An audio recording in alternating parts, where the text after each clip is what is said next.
Si l'été rime avec belle journée ensoleillée, il se marie aussi bien avec jardinage durable. Le réchauffement climatique est sur toutes les lèvres. On manifeste partout pour que ça change. Ici, au moins, on a la possibilité d'agir modestement, mais tous ensemble. À petite ou à plus grande échelle, quand on veut, on peut.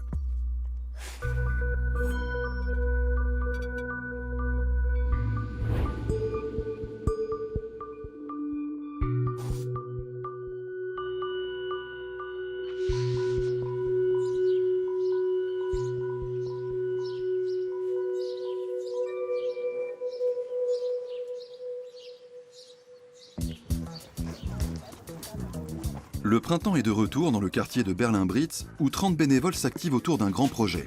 Créer un jardin-forêt avec des plantes comestibles.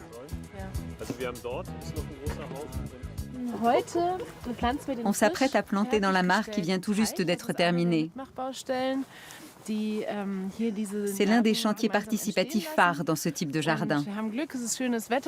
Par chance, il fait beau, on va donc pouvoir installer nos plantes aquatiques comestibles dans la terre humide. La petite mare en question est au milieu d'une surface grande comme 4 terrains de football. Jennifer Schultz a longtemps bataillé pour que cette conception innovante du jardin urbain soit acceptée. L'idée d'imiter la structure d'une forêt en milieu urbain en y incorporant des essences végétales comestibles a de quoi surprendre. C'est un épiaire des marais. Et ces racines-là se mangent. Ces tubercules ne donnent pas forcément envie de croquer dedans, mais une fois cuits, ils ont un léger goût de noisette. C'est l'une des 200 plantes comestibles qui forment ici un écosystème inédit. On a là du céleri d'eau. Les feuilles se mangent sans problème. Dans un jardin comme celui-ci, les arbres, les arbustes et les plantes utiles sont disposés de façon à tirer parti les unes des autres et à produire le plus possible. En marge du jardin partagé, il y a des espaces publics et 60 parcelles privées. Et voici de la salade. Dans ce grand complexe de jardins familiaux, on a intégré un espace d'1 hectare ouvert à tous. Tout le monde peut venir et apprendre. Éventuellement dans l'idée de transposer cette expérience dans sa propre parcelle, mais aussi pour créer un lieu d'échange pour les citadins. Avoir participé pendant 1 an à un projet collectif, à l'image de celui de la mare aujourd'hui, est une condition sine qua non pour acquérir sa propre parcelle. C'est une conception innovante de l'art de cultiver son jardin. Dans cette approche, on tire profit des paysages et on crée des zones spécifiques qu'on va apprendre à mieux exploiter. C'est tellement passionnant. Et puis on a plein de place. Le projet pilote est subventionné par la fédération allemande. Qu'il pleuve ou qu'il vente, main dans la main, professionnels et bénévoles créent la forêt nourricière depuis 11 mois.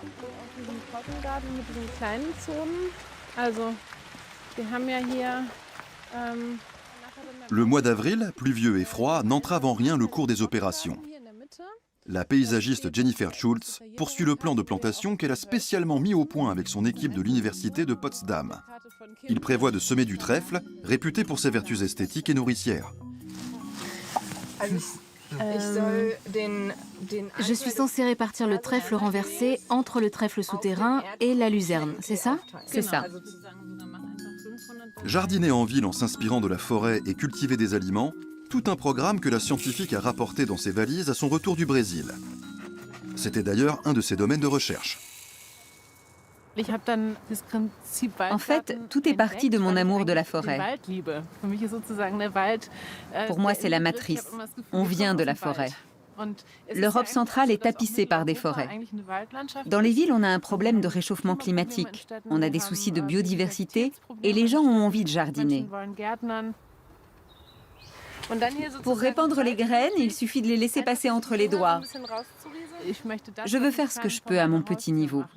Une démarche qui a donné naissance à ce projet unique en Allemagne. Mais pour que ce jardin-forêt porte ses fruits, il va falloir attendre encore un peu et investir beaucoup d'énergie. Et qui sait si un jour, le jardin de Berlin-Britz ne ressemblera pas à cette forêt des Pays-Bas. Il y a seulement 14 ans de cela, on ne trouvait encore ici qu'une terre aride. Aujourd'hui, pas moins de 400 espèces comestibles s'épanouissent dans la Food Forest Kettelbruck. Wouter van Eck est toujours en quête de nouvelles sensations gustatives. Cet insatiable pionnier du bio se rend régulièrement dans la forêt comestible en compagnie d'Emil van der Stack, chef d'un grand restaurant végétarien. C'est riche en magnésium et autres minéraux. Cet immense terrain de 2,5 hectares était autrefois entièrement dévolu à la culture du maïs. Désormais, on y trouve même des plantes venues d'Asie. Là, on a des caseilles. Cette forêt nourricière se régule sans engrais ni pesticides. Les plantes en décomposition forment une couche d'humus grâce à laquelle le sol gagne en fertilité et reste humide. Le fait est que les arbres n'ont pas besoin de nous, c'est nous qui avons besoin d'eux. Ils peuvent très bien s'épanouir tout seuls grâce à leur interaction avec les micro-organismes contenus dans le sol. Et même pendant la sécheresse extrême que nous connaissons aujourd'hui durant les épisodes de canicule estivale, ces arbres restent verts sans qu'on ait besoin de leur fournir de l'eau. Une forêt comestible s'organise toujours autour des 3 strates de végétation suivantes. D'abord la canopée, formée de grands arbres comme les chênes et les arbres fruitiers. En dessous, une strate intermédiaire composée d'arbustes à baies, comme le groseillier à maquereau ou le framboisier. Et au sol, une strate composée de plantes vivaces, de légumes à tubercules et d'herbes aromatiques. Il faut que tu te baisses un peu pour passer. Et qu'est-ce qu'on a là? Un jeune bambou. Les 2 hommes collaborent étroitement depuis déjà 9 ans. Dans cet écosystème à présent très stable, le chef étoilé ne cesse de découvrir de nouveaux aliments ayant chacun ses spécificités. Le goût, bien sûr, mais la texture aussi. Il est plutôt croquant, avec un léger goût de noisette. La forêt nourricière est un modèle révolutionnaire qui vient s'opposer à celui de l'agriculture conventionnelle. Je me souviens très bien de la première chose que Wouter m'a dite.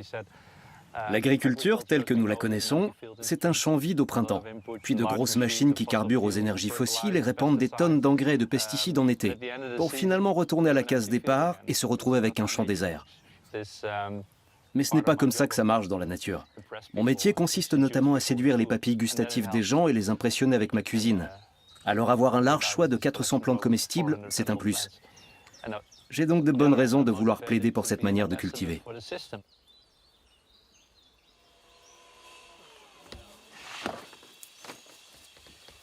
Cultiver ces aliments dans le respect de la nature et se nourrir exclusivement de plantes, à travers chacun de ses plats, le chef déclare la guerre au changement climatique. On a perdu l'habitude de manger des aliments variés. L'offre des supermarchés se limite à une vingtaine de légumes tout au long de l'année. On a encore beaucoup à apprendre. Car on peut élaborer les menus les plus savoureux et passionnants avec des plantes.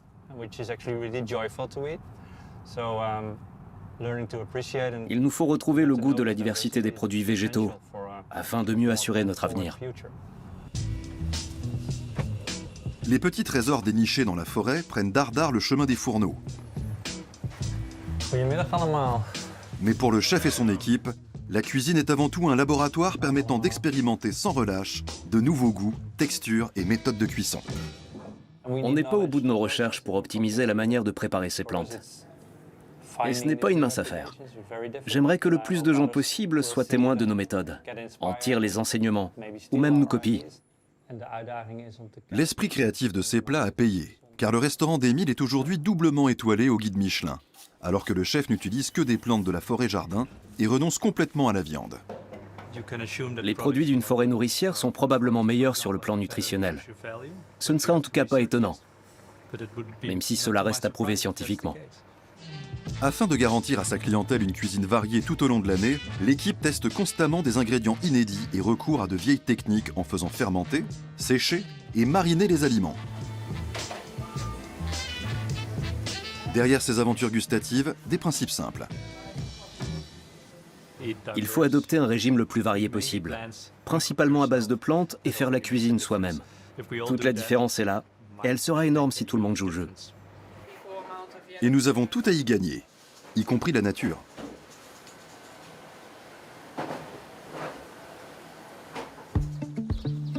Cet homme prépare le sol adéquat. En ce printemps humide, Joachim Böttcher et sa compagne Annika Weinsheimer intègrent une nouvelle qualité de terre sur leur terrain.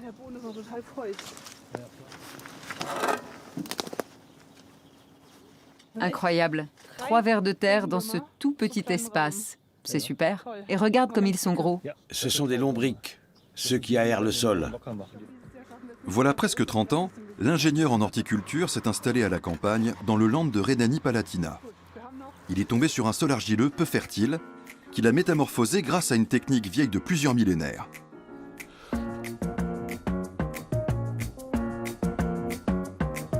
Dans le courant de ses études, Joachim s'est intéressé à l'agriculture durable et au sol sain. Il a 18 ans lorsqu'il fait la découverte de la terra preta, qui veut dire terre noire en portugais. Il s'agit ici de terra preta. On l'a produite nous-mêmes dans notre installation et elle est extrêmement fertile. Elle contient certains micro-organismes et du charbon végétal. Et c'est cette combinaison qui fait que l'humus se forme en permanence. On a donc un sol fertile qui se régénère sans arrêt. Voilà ce qui en fait la particularité.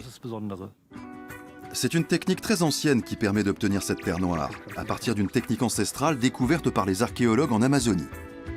Grâce à sa qualité, les indigènes ont pu cultiver leur terre pendant plus d'un millénaire.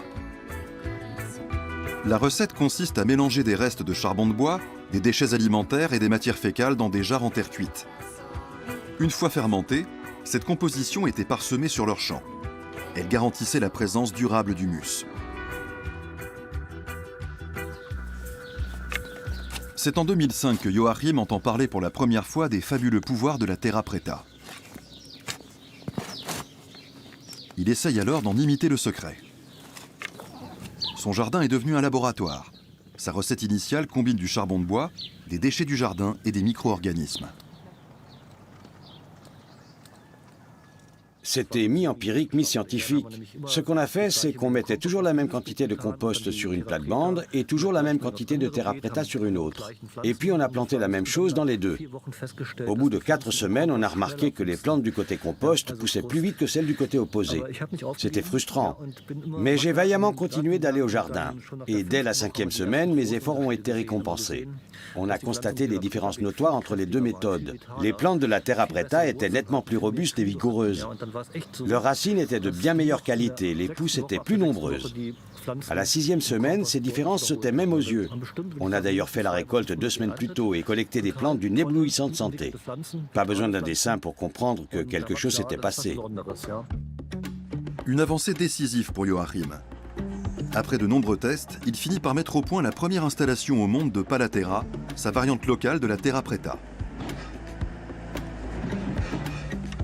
Ici, les composants secs d'une nouvelle fournée sont en train d'être mélangés. Ils incluent de la poudre de roche, de l'argile, du son de blé et 80% de charbon végétal. La structure poreuse de ce dernier permet d'absorber de l'eau en quantité et de stocker des nutriments. Juste à côté, Joachim contrôle le dernier composant. C'est un panachage de micro-organismes qui transforme la matière dans le sol et rend les nutriments durablement utilisables par les plantes.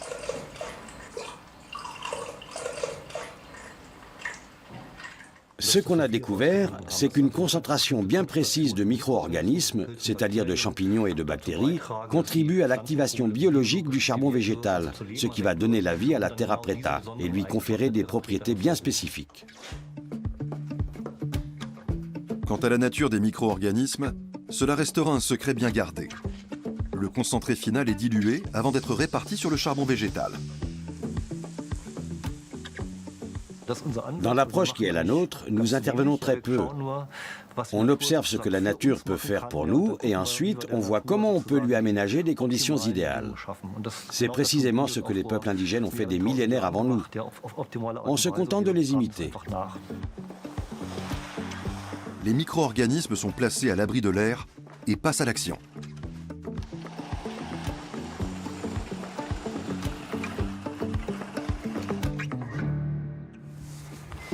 C'est super qu'on ait déjà des photos. Retour à Berlin, où l'on s'intéresse aussi à la manière dont les sols et les plantes se comportent, même lorsque l'été est extrêmement sec. Jennifer et ses collègues accompagnent le projet de l'université de Potsdam pas à pas. Elles suivent l'évolution de la forêt nourricière depuis le ciel à l'aide d'un scanner en 3D.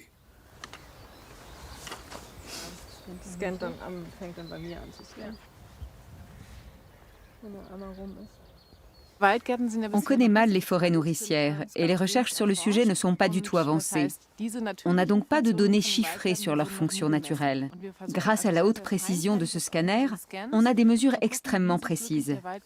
On verra comment la forêt évolue sur plusieurs années et on saura le temps qu'il faut compter pour voir s'épanouir son potentiel écologique pour la ville de Berlin. Dans d'autres lenders, des constatations empiriques ont déjà démontré l'étendue de ce potentiel.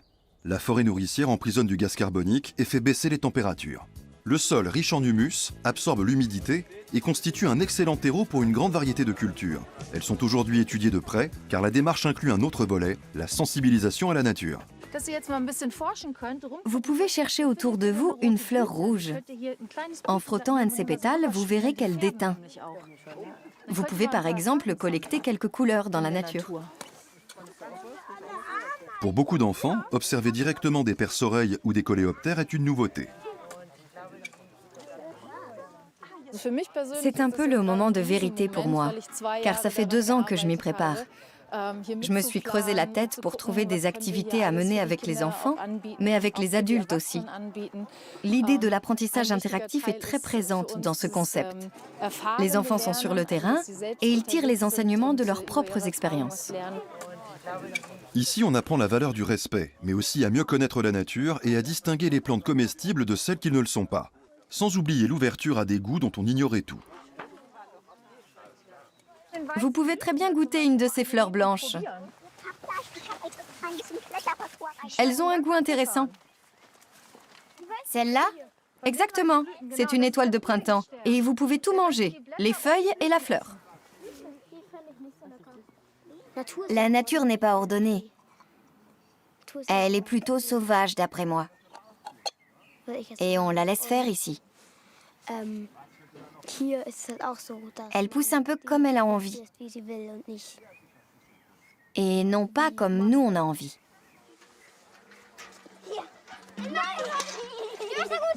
Les adultes ont aussi tout à apprendre, car le modèle de la forêt nourricière s'appliquera à toutes les parcelles individuelles attenantes.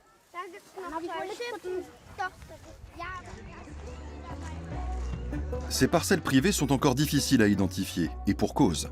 Regroupées par 5 autour du jardin-forêt, elles forment ce qu'on appelle un cluster. Clemens Tittel a posé sa candidature au projet. J'aime bien ce concept. C'est aussi une certaine idée de la vie en collectivité avec d'un côté cette grande communauté de l'association et de l'autre celle des clusters. C'est super, ça me rend heureux, vraiment.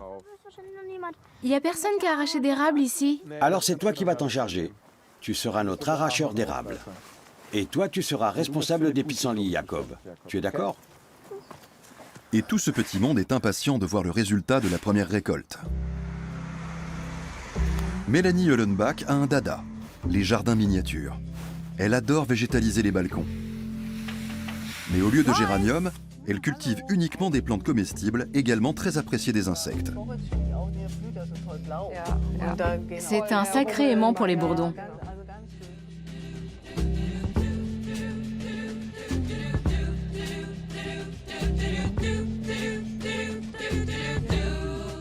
À Brême, la jardinerie Rhizome vend des plantes utiles issues de l'agriculture biologique. Le fournisseur idéal pour Mélanie, qui écrit des blogs et des livres sur le jardinage durable sur balcon. Ensuite, j'ai encore de la betterave rouge. Elle devient jaune, au point qu'on l'appelle même soleil du matin. Super. Et là, on a la variante avec des anneaux. Oui, je trouve ça bien. On peut acheter des plants tout faits, mais on peut aussi acheter des graines et les faire pousser chez soi quand on ne trouve pas de plants en magasin. L'horticultrice Claudia Ramsperger travaille uniquement avec des semences bio. Désherbants, pesticides et engrais chimiques sont totalement bannis dans sa jardinerie. Mais qu'est-ce qui convient le mieux pour une jardinière de balcon? Et à quoi l'experte doit-elle veiller quand elle fait son marché?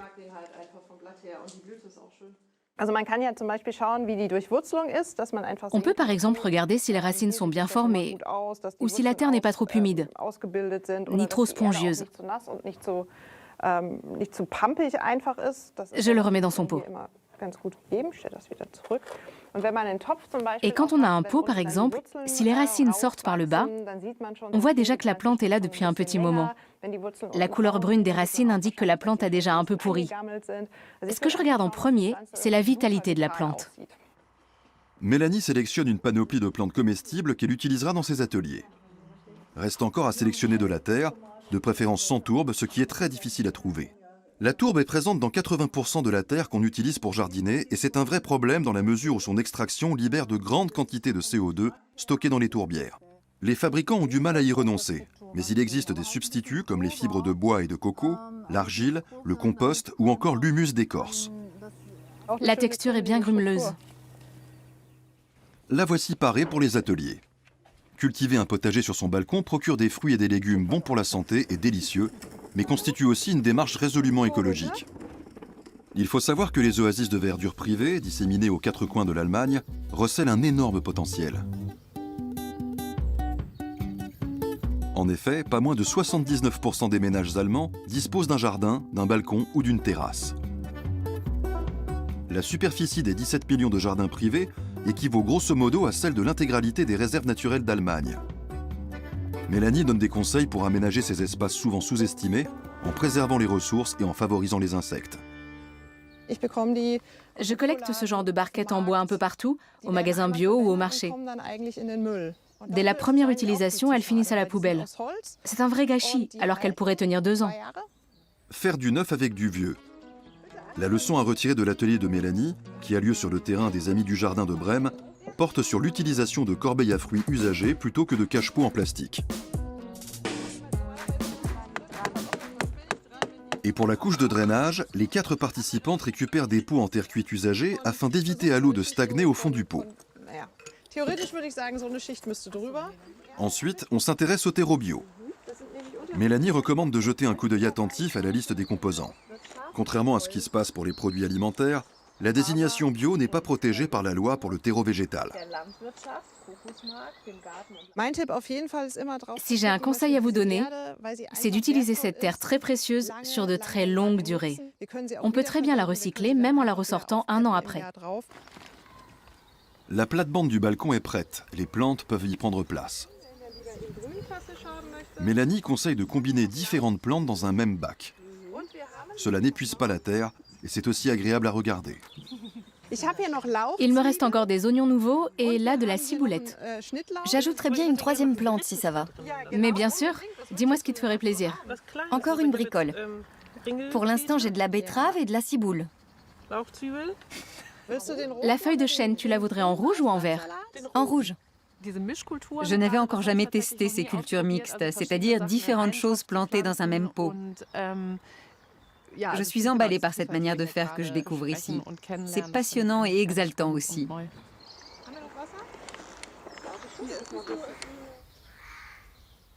Je leur donne juste ce qu'il faut d'eau. Et un tout dernier conseil, arroser doucement, en petite quantité et directement sur la terre. Le petit jardin de balcon est fin prêt. Il offre de la salade de jardin. Je crois que c'est bien de prendre un peu de recul et de se demander si on ne peut pas faire plus simple, moins cher, plus local, mieux produit. C'est une remise en question salutaire qu'on ne prend pas forcément le temps de faire dans la vie quotidienne. Les ateliers sont là pour stimuler cette réflexion et ça fonctionne extrêmement bien. Tout au long de l'été, le petit jardin va régaler la maisonnée.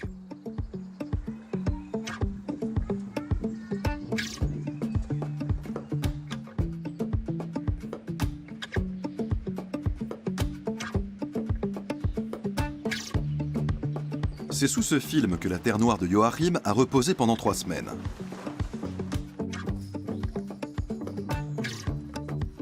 Il est temps de mesurer son pH. Plus ou moins 5. C'est parfait. La Terra Petra est prête à l'emploi.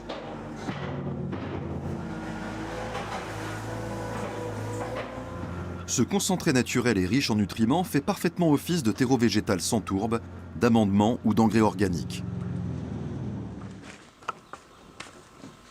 Ces derniers coûtent environ 20% plus cher que les produits contenant de la tourbe. D'après les calculs de Joachim, ils peuvent faire toute la différence dans le jardin. En Allemagne, on a plus de 900 000 jardins. S'ils produisaient tous de l'humus, et c'est un milieu où il est très facile de cultiver de l'humus, il en contient déjà 10%, si on augmentait cette production de seulement 1%, on pourrait stocker 4 millions de tonnes de CO2 dans le sol de ces jardins. L'équivalent de l'empreinte carbone annuelle d'environ 370 000 personnes en Allemagne.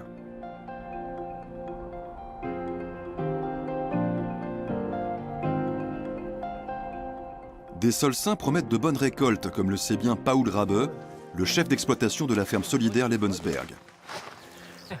Comment ça va? Bien. Les épinards babies sont bientôt à maturité. Ils sont très frais au printemps. Je vois que le sol est très meuble malgré les précipitations. On voit que la texture est grumeleuse et qu'elle s'est encore affinée avec les fortes pluies de ces dernières semaines. Tout est passé dans le sol et on a maintenant une réserve d'eau pour l'été. Tout à fait. L'exploitation est située sur une colline dénudée et souvent balayée par le vent.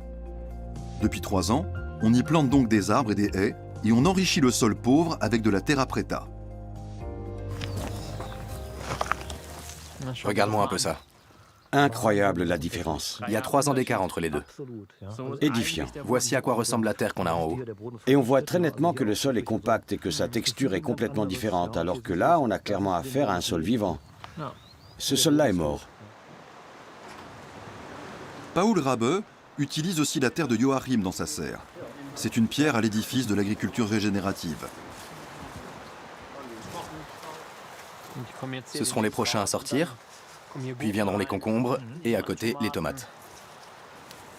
Favoriser la biodiversité et améliorer le microclimat, les principes naturels qu'applique Paul fonctionnent tout aussi bien à petite échelle. Chaque jardinier peut se poser un certain nombre de questions à son niveau. Est-ce que j'ai une haie digne de ce nom? Est-ce qu'il y a toute l'année des fleurs et du pollen pour les insectes et les animaux utiles? Est-ce qu'il y a assez d'ombre? Est-ce que les légumes doivent être en plein soleil tout l'été? Ou est-ce qu'il serait peut-être plus judicieux d'intercaler quelques arbres fruitiers qui au passage m'apporteraient aussi leur récolte de fruits tout en protégeant mes légumes? L'équipe de la ferme investit de grosses sommes d'argent et beaucoup de temps dans la construction de ce projet. Ce qui m'encourage, c'est de me dire que ça tiendra 2000 ans, comme la terra preta en Amazonie, et même plus. C'est une valeur qui ne se perd pas.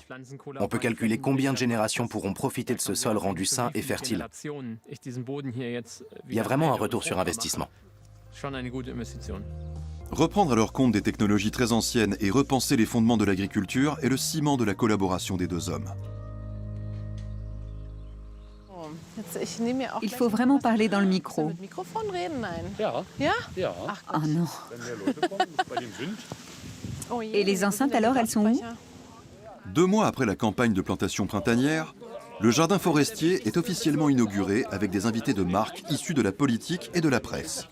Il aura fallu attendre 8 ans entre la naissance du projet et sa concrétisation. C'est fantastique. C'est la toute première récolte. Je me suis toujours imaginé que ce serait bien, mais alors là, ça dépasse toutes mes espérances.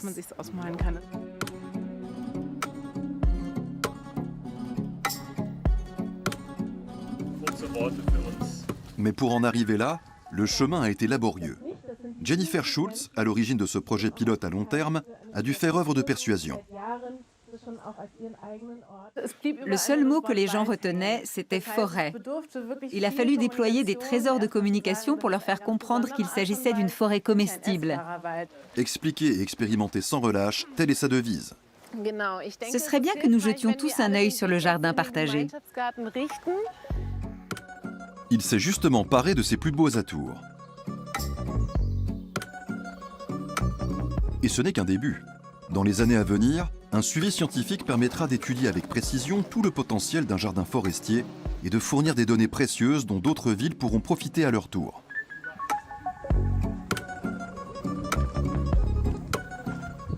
Martin Hickel, le maire de l'arrondissement de Neukölln, est sollicité pour la première fois.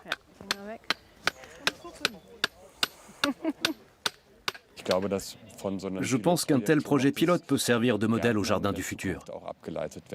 D'autant que dans ce contexte de changement climatique, où il fait de plus en plus chaud dans nos villes et nos régions, ce genre d'espaces vont être amenés à se multiplier.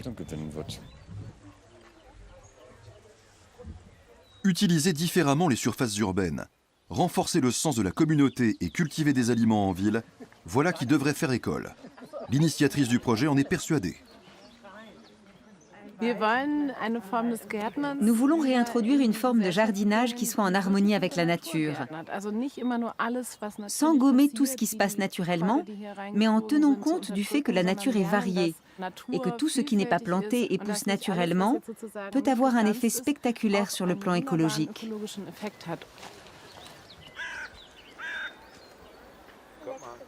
Jennifer a su faire passer le message à la ville, mais aussi aux jardiniers en herbe qui se réjouissent d'avoir un bout de terrain à cultiver, comme Clement Stittle. Je fais de mon mieux pour vivre de manière écologique et tenir compte du climat. Ce projet de jardin forestier me parle plus que le traditionnel jardin ouvrier où l'on doit toujours entretenir sa pelouse verte. Ici, tout est un peu plus sauvage, on peut tout manger, mais il y a quand même beaucoup à faire et à découvrir. Il est enfin là le premier jardin forestier urbain au cœur de Berlin. Une oasis de verdure noyée dans la jungle urbaine.